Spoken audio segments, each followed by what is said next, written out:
learning all about pollinators this morning. Yep, it's actually a whole week to recognize those insects and critters. And Allison's live in Appleton with details. Hi, Allison. Hey, good morning. The sun's out. It's a beautiful day in the garden. In the neighborhood. No, the garden. Sidetrack there. Anyway, we're getting ready for Pollinators Week, which was determined by the U.S. Department of Agriculture to recognize those bees and butterflies and moths and bats and beetles that carry that pollen around and make really our food supply, a lot of it, and those flowers. And we're with Sonnet Ellenbrook, who's been showing us around her yard this morning.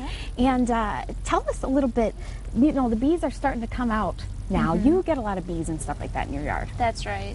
And really it's due to, I think, the succession planting where there's always something in bloom. So you can see the delphiniums.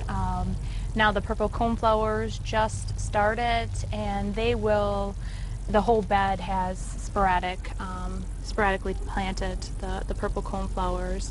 And same with the delphinium. You'll see different colors, but they just jump from one plant to another.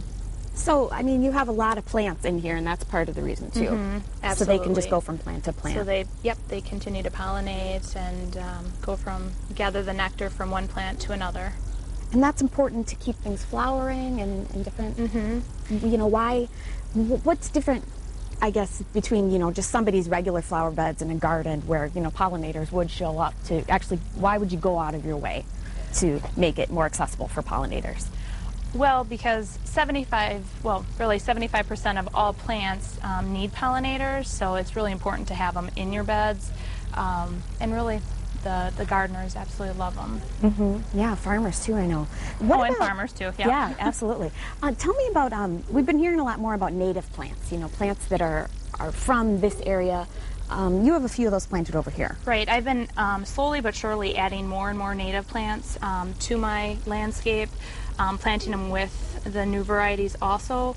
The older varieties have more nectar, more the smells, which they absolutely love. So you'll see like the Joe Pye weed over there, the giant blue hyssop, the smoke flower. So those have, you know, stronger nectar that the pollinators like. Right. Okay. With all the breeding, you know, the cross-pollinating of different, creating new varieties, they've lost some of that with the new plants. So. Okay. Yeah. Well, thank you so much. Oh, sure. Thanks for coming today. Yeah, absolutely.